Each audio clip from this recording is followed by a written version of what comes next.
Good evening, my fellow Americans. Tonight I want to talk to you on a subject of deep concern to all Americans and to many people in all parts of the world, the war in Vietnam. I would like to answer some of the questions that I know are on the minds of many of you listening to me. How and why did America get involved in Vietnam in the first place? We were like 21, 22, 23 years old. We were kids.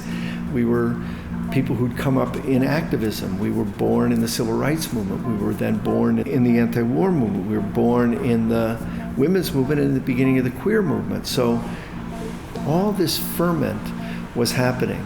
And one principle was look to the most oppressed. The combination of the word black and power shocked the nation. I mean, white people went nuts. You know, they just went nuts.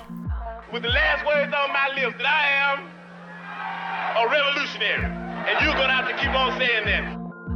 When Fred Hampton was murdered, even though I was incarcerated at the time, I knew immediately that Fred did not die at the hands of the police officers with the guns who invaded his home. That was set up. And later it was proven that it was set up. We've got to be out there and not just applauding from the sidelines. But we identified that as being racist, to not take any of the costs.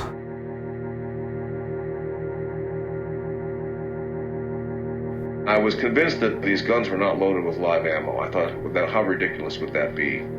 Until I saw the ground in front of me churn up, and I realized at that moment that they were live bullets. I was also shot at that point. The guard all turn in unison and they all shoot in unison. 61 to 67 bullets at unarmed students. My sister was 343 feet away from her shooters.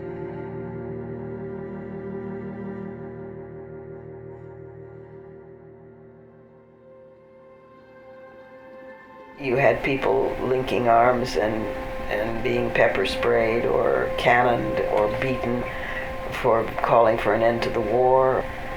You saw moments and were part of moments where the human spirit was really at its best.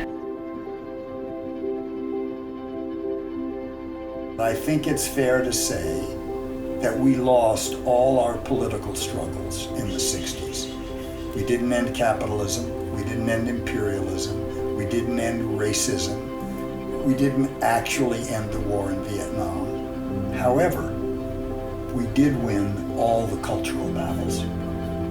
There's no place in the United States you can go today where there's not a women's movement, an environmental movement, alternative health movements. These things are exerting long-term pressures that are deeply and subtly transformative. And it was our assertion then that they were more powerful than politics.